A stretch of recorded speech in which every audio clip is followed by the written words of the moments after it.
Hello everyone, I'm Fatima Nurali. I'm 12 years old. I'm from Azerbaijan. I'm studying at Kaspi. And I try to describe ecological problem here.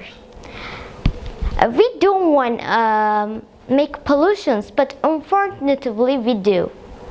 We most time through things uses litters the water. So these actions affect sea, air, creatures, animals, plants and peoples. Also these things can spoil air and atmosphere no matter grade.